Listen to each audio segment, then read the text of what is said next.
itu ada seorang perempuan yang bisa dibilang not good looking, tapi dia punya percaya diri yang tinggi ya, yang dimana hal-hal tersebut membuat remaja ke atas itu dia merasa insecure.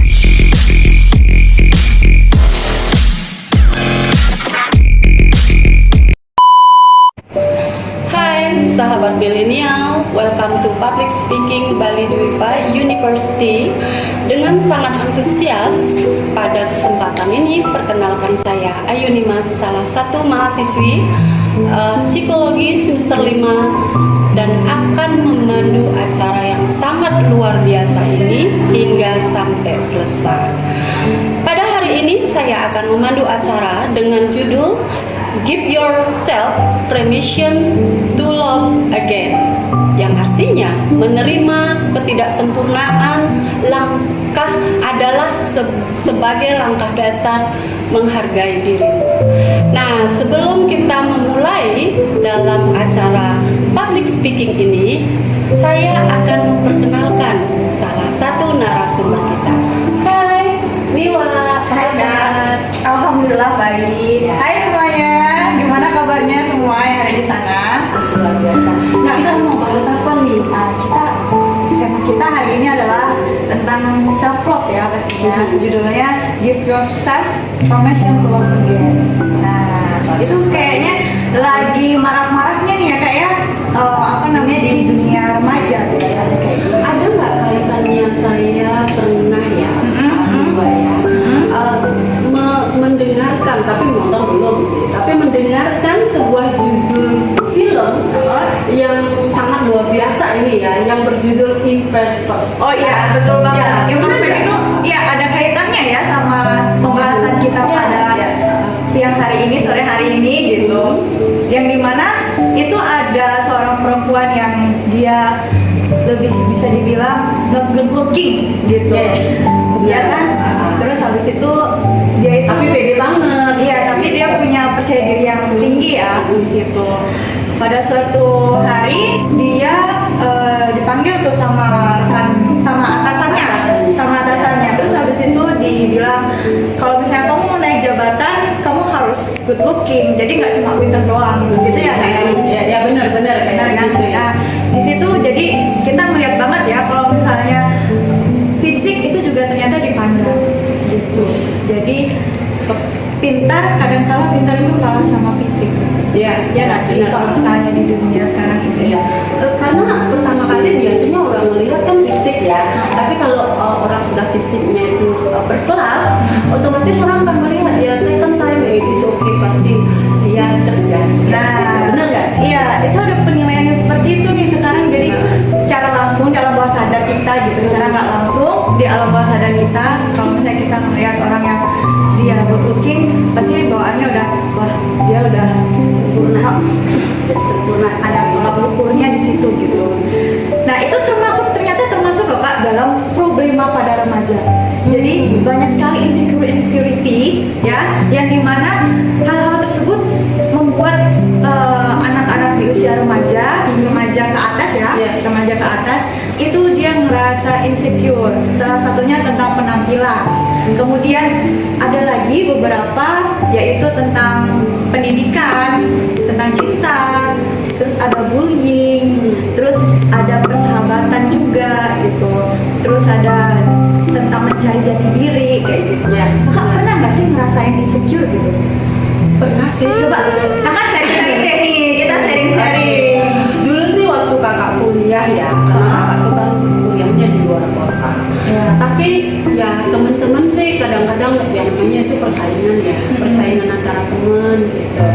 Dan karena kita juga salah satu orang yang tidak satu daerah kayak gitu, ketika kita tidak memahami dia berbicara, dia pasti mengatakan, oh kenapa sih segitu aja nggak paham gitu. Karena kalau kita bawa ke hati emang sedih banget ya.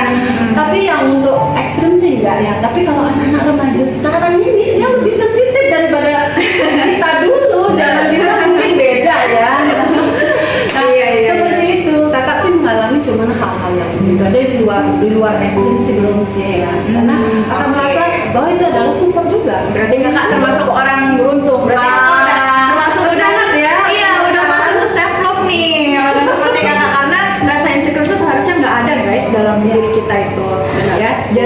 problema-problema itu ya yang kita lihat biasanya yang bisa terpandang ya tadi dari penampilan, dari pendidikan, dari tentang kisah cinta. Biasanya orang putus cinta aja udah langsung insecure guys, kayak gitu kan.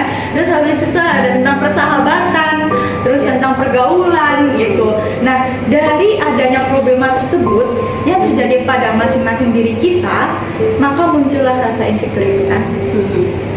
Nah, Tapi satu lagi, misalkan kadang-kadang kan orang itu tidak sanggup ya, tidak sanggup dia nerima bullying ya, dalam arti itu untuk mereka support dirinya itu untuk membuat mereka udahlah easy going, kayak itu apa Dewa? untuk easy going Ya, untuk mereka ya udahlah, yuk gua tapi tersupport seperti itu. jadi dia udah bisa dong, udah mampu untuk mensupport dirinya kayak gitu. Itu. Nah, kita balik Tidak lagi semua orang, kan tidak semua orang. itu. Kita balik lagi Problemnya seperti itu, kan? pemahaman insecurity itu apa sih? Tuh. Banyak orang yang gue insecure nih, tapi dia nggak ngerti nih tentang insecurity. Ya benar. Iya nggak sih? Apalagi anak remaja ya. Coba kalau menurut kakak insecure itu apa? Dari pendapat kakak? Kalau menurut kakak sih insecure itu dia mampu ya mengendalikan dirinya sendiri ya, dan menerima apa yang ada pada dirinya sendiri, tapi juga merupakan support mereka.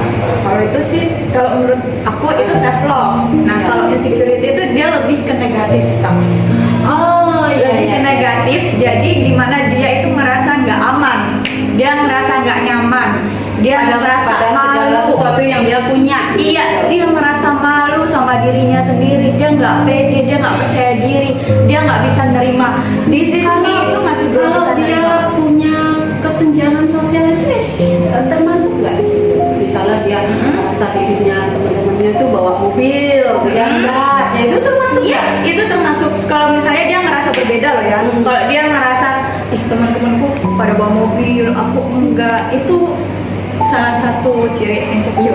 Bahaya nggak buat remaja yang berpikir seperti itu? Bahaya, dia salah satu bahaya ya. Bahayanya apa nih? Nah. Ayo kita dengar dari Kak Diwan nih. Bahayanya apa nih? Biar rekan-rekan milenial ini terus oh ternyata ini ada bahaya. Iya, itu jadi kurang baik guys untuk diri kita sendiri. Ketika kita ngerasa nggak aman sama diri kita ngerasa nggak nyaman, kita ngerasa malu, kita ngerasa nggak pede, nggak percaya diri, selalu kita melihat kelebihan orang lain gitu. Padahal sebenarnya kan diri kita punya kelebihan. Ya kan? Sebenarnya diri kita ya. yes, kita punya bakat masing-masing loh gitu. Bahagia itu nggak harus dari kekayaan apa yang loh, kita punya. nggak harus dari harta maksudnya. Bahagia itu nggak harus dari wajah. Ya. Bahagia itu nggak harus dari sempurna. Ah, Ya. itu. Tapi salah satu bahagia yang disebut yang kita miliki itu kekuatan ya. Itu apa sih? Mewah. Nah, ini Karena jadi tahu sebelumnya kita harus pahamin dulu. Iya. Sebelumnya kita harus pahamin dulu kesempurnaan itu apa. Ya. Sempurna itu apa? Ya, kalau misalnya dalam kamus bahasa Indonesia, sempurna itu artinya utuh. Ya. Ya kan? Dia tidak berlubang, Ya. dia tidak cacat. Pokoknya utuh. Itu namanya sempurna. Sempurnanya. Iya. Nah, kadangkala Kak, manusia-manusia ini kesempurnaan itu menjadi tolak ukur untuk menilai manusia. Ya. Padahal yang harus kita sadari adalah nobody's perfect. Tidak ada manusia yang sempurna. Ya. Gitu.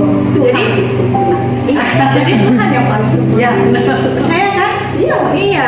Jadi kayak misalnya nih, kebahagiaan itu yang dinilai adalah ketika dia menjadi orang kaya. Maksudnya dia memiliki segalanya. Iya. Terus habis itu dia memiliki keluarga yang Betul. happily gitu, yang happiness gitu. Dia memiliki para rupawan. Iya. Dia memiliki pendidikan yang Baik. tinggi, ya pendidikan sampai dokter, sampai profesor kayak gitu. Itu menurut orang-orang itu menjadi tolak ukurnya.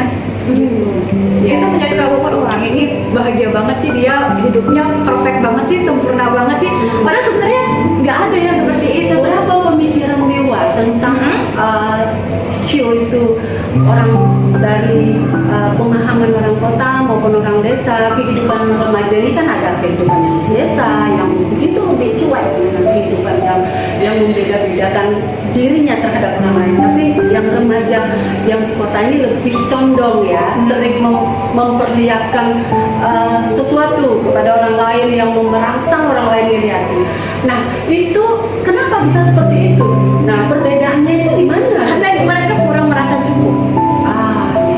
Jadi ini di orang kota ya, selalu kurang merasa cukup kan begitu. Kalau menurutku nggak hanya orang kota aja, jadi semua orang. Kalau misalnya dia memiliki rasa insecure, dia memiliki rasa nggak pede, nggak nyaman sama dirinya, itu berarti ada masalah sama dirinya. Gitu. Ada rasa nggak cukup, ada rasa kayak aku harus seperti dia. Gitu. Sebenarnya kan nggak harus seperti itu. Nah, ini Kak, kita sekarang masuk. Ada beberapa langkah dasar yang harus kita paham. Yes. Ada beberapa langkah dasar, yaitu 2 langkah dasar yang benar-benar harus kita tanam sama diri kita, gitu. Luar biasa nih, harus perlu didengar nih, direkam nih. Karena ini memang pengetahuan kan? Iya banget. Ini bukan dari saya, tapi ini dari orang-orang yang sudah berilmu yang lebih dari atas saya, dan saya membaca buku ini gitu kan. Ya, 2 langkah dasar tersebut yaitu yang pertama, trust to God. Kita percaya dengan Tuhan, gitu. Wajib. Yes, setiap keyakinan pasti memiliki Tuhan yang masing-masing kan. Nah, di situ kita harus percaya bahwa Tuhan itu ada bersama kita. Gitu. Baru yang kedua, self love. Kita sebelum mencintai, kayak yang Kakak pernah bilang, sebelum kita mencintai orang lain, kita harus mencintai diri kita sendiri. Yes. This is me, gitu, ya kan? Sebelum kamu memuji diri orang lain, gitu, kita harus puji diri sendiri, gitu. Jadi ketika kita memuji orang lain, misalnya, ih kakak cantik banget sih, ya Allah cantik. Kita jadi nggak ada rasa kayak ingin dipuji balik gitu. Iya. Karena kita udah merasa cukup, aku udah merasa aku udah cantik, aku muji dia, jadi aku udah merasa cukup. Gitu. Iya. Gitu. Tapi jarang loh orang yang seperti itu ya. Iya. Tapi dia ingin selalu benefit. Iya, makanya nonton video ini sampai selesai biar kita sama-sama paham, ya kan? Kita sama-sama dapat ilmunya. Tapi itu sangat bagus sekali dan menarik, luar biasa buat support milenial. Iya. Kita dengarkan ya Kak Miwan.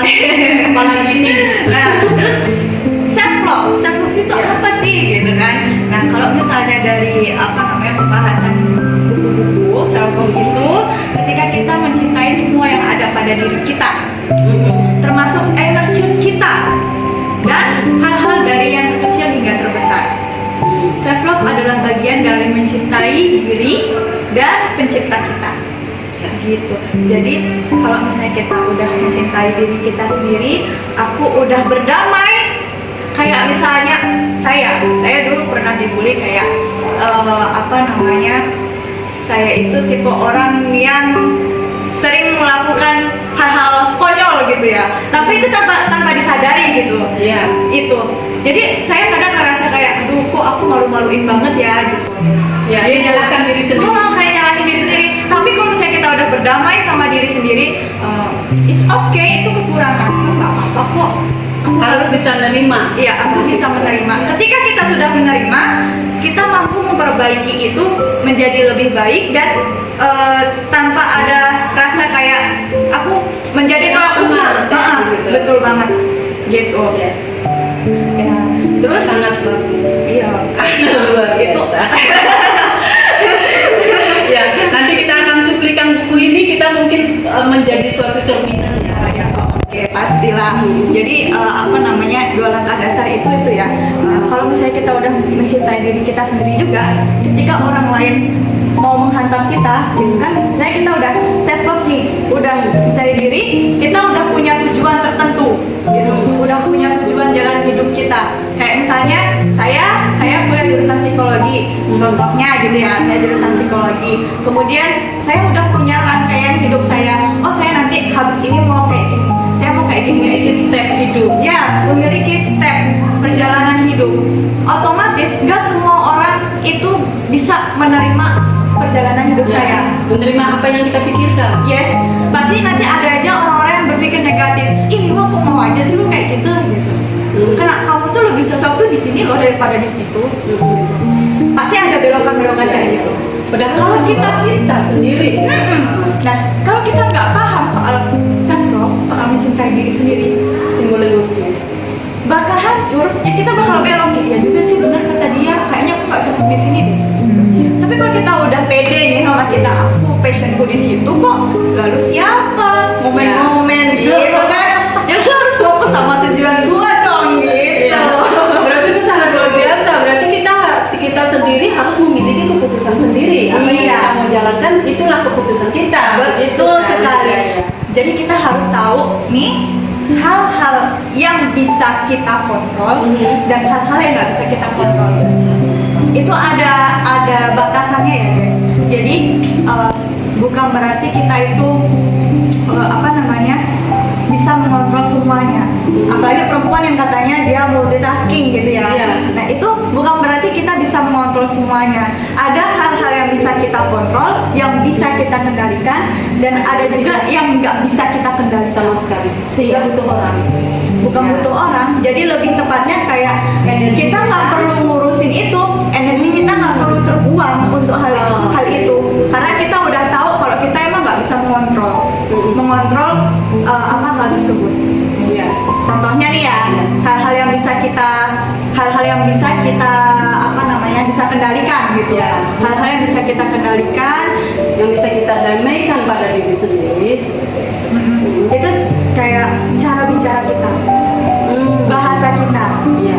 Itu pilihan kita guys. Kita mau menggunakan bahasa apa? Bahasa Indonesia, bahasa Jepang, Bahasa Inggris. Bahasa atau nasional. bisa lagi kita geser lagi bahasa yang sopan, bahasa yang baku, atau bahasa lo gue, atau bahasa yang lebih kasar lagi. Itu kita yang bisa mengendalikan lisan kita. Berarti mengontrol. Ya. Mengontrol diri. Mengontrol lisan. Kemudian kita juga bisa mengontrol pakaian yang kita pakai. Pakaian yang kita gunakan, ini pilihan kita. Kita mau pakai baju yang kayak saya cuma pakai kaos, celana pendek kemana-mana, it's okay. Itu Ya. ini badan Buat kita, kita. itu nyaman buat kita. Kita yang kontrol sendiri. gitu. Gitu. Kemudian apa yang kita lakukan? Apa yang kita lakukan? Jadi apa yang kita lakukan ini kayak misalnya kita mau produktif untuk hidup kita, atau kita mau rebahan aja gitu, mau pasif dalam hidup kita gitu. Itu pilihan. Ya. Itu pilihan. Itu kita bisa mengontrol. Ada juga gimana cara memperlakukan orang lain. Ya. Nah, cara Ini sangat kita penting. memperlakukan orang lain. Kita mau menghargai dia, atau kita mau menginjak-injakan dia, atau kita mau menusuk dia dari belakang, itu pilihan. Ya. Gitu. Itu pilihan kita. Kita bisa mengontrol. Susah loh kadang-kadang ya. Sangat susah. Makanya butuh kayak tadi kan. Iya. Mencintai diri. Betul. Wah, luar biasa ini ya. Terus tentang apa lagi? Kebahagiaan. Ya. Banyak kita pernah mendengar ya kayak kebahagiaan itu pilihan. Itu benar banget. Ya. Jadi bukan kebahagiaan yang datang ke kita yang mencari, kita yang mengontrol, kita yang mengendalikan. Salah satu caranya apa? Kita bersyukur. Aku merasa cukup. Aku diberi kesehatan. Aku diberi teman yang baik. Aku diberi keluarga yang penuh kasih sayang. Kayak gitu. Itu Karena syukur itu sudah mulai, artinya syukur itu sudah nilai ya buat yes, diri kita. betul banget. Nah, itu beberapa contoh yang bisa kita kontrol. Ada juga hal-hal yang nggak bisa kita kontrol, Kak. Jadi kita nggak perlu buang-buang energi untuk hal ini. Ya. Kita harus tahu gitu. Contohnya apa? Bagaimana orang lain memperlakukan kita. Ya. Tadi kalau saya bilang bagaimana kita memperlakukan orang lain itu bisa kita kontrol. Tapi ketika orang lain memperlakukan kita, itu kita nggak bisa kontrol. Dia mau jahat ke kita nggak bisa menahan, atau kita nggak bisa melarang. Mengendalikan diri semacam Gitu. itu ya. Maksudnya dalam arti kita nggak bisa ngendaliin dia. Iya, iya, Gitu. benar. Kita nggak bisa ngendaliin dia. Jadi ya udah, itu hak kamu mau menilai saya seperti apa. Ya. Yang penting saya di sini, ya this is me, Ya, gitu. this Ini is saya, me. Ya. gitu. And I'm proud of me, gitu. Dan saya bangga terhadap diri saya. Gitu. Ada lagi apa yang orang lain pikirkan. Nah, jadi setiap orang pasti ada yang namanya kontra sama pola pikir kita, Iya. ya kan? Kakak yang pasti banyak karyawan gitu, pasti ada nih beberapa karyawan yang Tidak kontrak. satu visi dan Iya, misi. betul. Itu susah ya, SDM itu susah disatukan. Iya, apalagi kakak kan sebagai pimpinan kan, sebagai pimpinan Iya, di situ emang kita nggak bisa sepenuhnya mengontrol apa yang mereka pikirkan. Ya, dan apa yang kita mau juga. Nah, gitu. Makanya ada teknik semacam pelatihan buat mereka untuk menyatukan visi di dalam Iya, ini seorang bisnis girl ya. Masya Allah. Iya. Masing-masing orang punya kelebihan sendiri. Nah, benar banget. Sebenarnya beliau ini lebih senior daripada saya loh. Masya Allah. Sama-sama senior. Nah, kemudian ada lagi kak, cara orang lain mengambil keputusan. Kayak misalnya nih, kakak curhat sama saya, gitu kan. Saya berhak untuk memberikan pendapat saya. Ya. Tapi apapun itu, keputusan apapun yang kakak ambil, saya nggak berhak untuk ikut campur. Di dalam keputusan itu. Iya, di dalam keputusan kakak saya nggak berhak untuk ikut campur, gitu. Jadi ini Karena kan tidak semua orang yang curhat itu menginginkan suatu benefit. Tapi Iya. kadang-kadang orang curhat itu yang penting keluar. iya betul. Jadi nih buat teman-teman remaja ya, kalau misalnya ada temennya yang mau curhat sama kalian gitu, it's okay, kamu dengerin, kamu kasih pendapat, tapi bukan berarti kamu menyuruh dia untuk mengikuti pendapatmu itu. Ya. Orang teman kamu yang cerita ke kamu kadangkala hanya butuh kamu sebagai pendengarnya, bukan sebagai pengarah. Iya. Dan pengaruh. Pengarah dan pengarah. Jadi gitu ya. Keputusan dia ya ada di tangan dia, bukan ada di tangan kamu. Kamu hanya berhak untuk memberi pendapat, menjadi pendengar yang baik untuk dia. Betul. Gitu. Ya. Tapi tidak menghakimi. Iyalah pasti lah, nggak harus menghakimi gitu. Senyaman Ini sering terjadi loh kak sama netizen zaman sekarang. Ya. Ya nggak sih? Kalau misalnya ya saya lihat apa tuh? saya lihat gitu ada artis gitu upload dia sama A sama B gitu kan, Di media sama sosial. kekasihnya gitu misalnya, pasti ada aja gitu netizen yang kayak ih kok gini sih. Apa namanya, halal dong, segera halalin dong, gini dong, kayak gini. Jadi Oh. kayak seakan-akan netizen itu Iya, iya. menuntut mereka mengikuti Untuk apa kata benar. netizen. Iya. Gitu. Itu sebenarnya Tidak boleh. nggak perlu, bukan nggak boleh, nggak perlu. Buat apa? Gitu. Buat tetangga nggak sih kayak gitu? Karena urusan mereka ya. Iya. Bener banget. Gitu deh. Jadi di sini ada beberapa quotes. Hidup memang nggak selalu menyenangkan. Iya. Hidup memang nggak selalu menyenangkan. Ada kalanya kita mengeluh, ada kalanya kita bersedih, kita marah. Itu wajar karena itu emosi manusia. Ya, justru kalau misalnya salah satu emosi itu hilang pada diri kita, itu berarti mental kita ada yang nggak benar. Oh, kenapa ini? Mental kita banget gitu. Kenapa tuh? Ah, itu suatu hal yang baru ya. Oh gitu. Coba dibahas dong. Iya benar. Karena emosi itu kan nggak harus negatif ya kan? Iya. Ada positifnya. Emosi bahagia, Iya. emosi sedih, emosi kagum, Iya. gitu. Itu memang wajar. Kombinasinya banyak.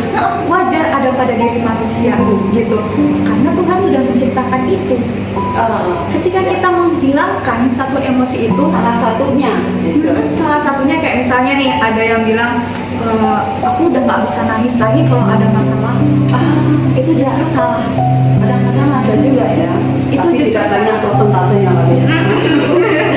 Karena dia dengan sengaja menghilangkan emosi yang sudah diberikan Tuhan. Kenapa tuh orang? Kalau secara psikologisnya, Psikologisnya, ya karena bisa jadi mental health-nya yang perlu kita perbaiki, ya kesehatan mental yang perlu diperbaiki. ada nggak pengaruh kejiwaan nanti kalau itu dibiarkan lama-lama seperti itu? Ya, karena ketika ada orang yang bilang misalnya contohnya kayak nangis, aku kalau ada masalah udah nggak bisa nangis, itu berarti hatinya udah mati. Ya. Dia sama problemanya dia udah nggak bisa nangis, berarti nanti rasa empati dia kepada orang lain Sudah nggak ada. udah berkikis, berkurang. Itu kan juga suatu hal yang bahaya ya. Iya. Itu sebetulnya apakah ada kisah sebelumnya membuat dia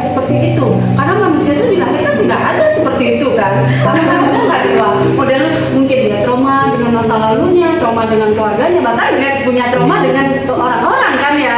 Nah, sahabat milenial mungkin ingin dengar itu kisah seperti itu berawal dari apa psikologis? Jo, pertanyaan yang keren banget nih, masya Allah banget. Iya, Harus sebenarnya diedukasi. ada pembahasan tentang inner child. Ya. Tapi kebetulan di sini kita nggak sampai membahas ke inner child, ya. Inner child itu dimana ada sosok yang terperangkap pada diri kita. Sosok anak kecil, Ya. sifat anak kecil yang terperangkap pada dalam diri kita sendiri. gitu. Kalau misalnya contoh tadi orang yang dia misalnya aku udah nggak bisa nangis kalau ada masalah gitu. Ada beberapa sikap yang dia terima ketika di masa kecil dan itu menurut saya kurang bagus gitu. Atau contohnya ketika dia masih kecil sama orang tuanya gitu dididik, dia misalnya sulit untuk problem solving, dia merasa nggak bisa gitu, dia nangis, atau misalnya dia ada masalah sama temen, dia nangis sama orang tuanya diginin, gitu aja kok nangis, apa sih kamu cengeng banget, ada orang yang seperti itu kan. Nah itu yang membuat merubah si mindset pola pikir. Nah jadinya Ya itu penting loh sahabat milenial ya, jangan lupa itu di-keep di otak kanan. otak kanan otak kiri juga dong.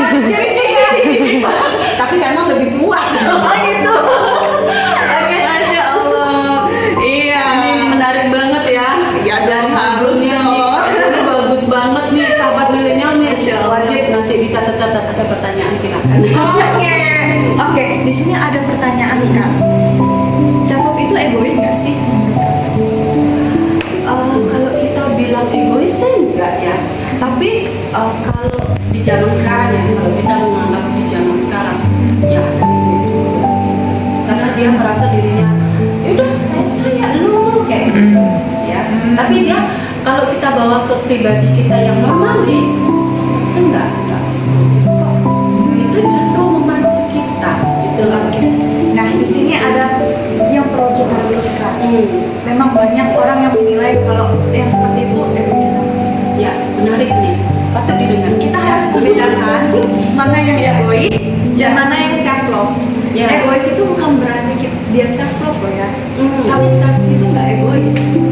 Jadi kayak misalnya gini nih, kita bisa menghargai. Kalau orang egois kayak gini, egois itu ketika dia pokoknya dia itu harus ingin menang sendiri gitu. Pokoknya dia tuh harus ngikutin apa kata aku nggak mau tahu gitu kan keras kepala. Dia nggak mikirin kepentingannya orang lain. Dia nggak menghargai orang lain. Itu namanya egois. Tapi kalau udah mencintai diri sendiri, self love itu dia bisa menghargai dirinya dan menghargai orang lain. Gitu. Jadi kayak misalnya kasih pendapat, kalau menurut aku sih kayak gini. Terus temannya nih bilang, ya nggak gitu juga sih. Kalau aku sih nyamannya kayak gini, ya nggak apa-apa. Gitu. Ya itu nggak masalah. Gitu. Itu kamu dengan hidupmu. Ya ini aku dengan hidupku. Itu kamu dengan caramu, ini aku dengan caramu. Yes. Itu Kalau semua orang itu mungkin bagus ya. makanya nonton video ini.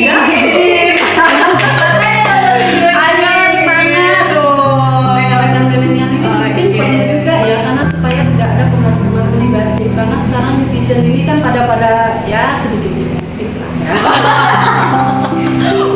Waduh. Iya kan?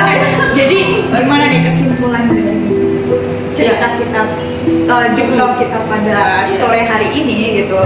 Bersyukur mencintai penciptamu adalah langkah yang paling dasar dalam menghargai diri kamu. Kemudian menerima ketidaksempurnaan selalu ada pada setiap diri manusia. Jadi ketidaksempurnaan itu selalu ada pada diri manusia. Ya. Oke. Jadi let's give yourself permission to love again. Kita beri ruang untuk diri kita supaya kita bisa mencintai diri kita sendiri. Oke, luar biasa sekali nih. Oke, Miwada, banyak sekali yang sudah kita bahas bahas Iya, Masya positif Allah. terus ya yang kita bahas ya. Dan sekarang ini kakak pengen sekali Miwa memberikan semacam harapan semangat kepada rekan-rekan sahabat milenial yang menyaksikan ya. Artinya supaya dia bisa lebih semangat karena di masa pandemi, apalagi masa pandemi ini pengaruhnya banyak sekali yang negatif ya.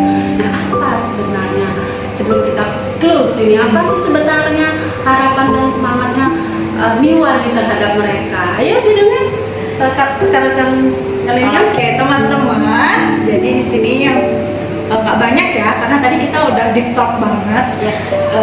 Hanya just give yourself to love you. Beri dirimu ruang untuk mencintaimu. Gitu. Karena kalau misalnya kita nggak bisa mencintai diri kita, kita akan merasa sulit untuk berdamai dengan hal-hal di luar diri kita. Dunia itu luas. Jadi langkah dasar harus kita pahami. Semangat kita apa adanya itu tetap spesial bagi orang-orang yang mau menghargai kita. Oke? Sudah? Ya. Oke, sahabat rekan-rekan milenial, acara ini sungguh luar biasa yang dapat mensupport kita sebagai cerminan kehidupan juga. Saya akhiri podcast ini dengan satu kata, cintailah dirimu karena cinta itu anugerah dan kekuatan untuk meraih prestasimu. Good day, thank you so much. Sampai jumpa dengan kami di Public Speaking Bali University.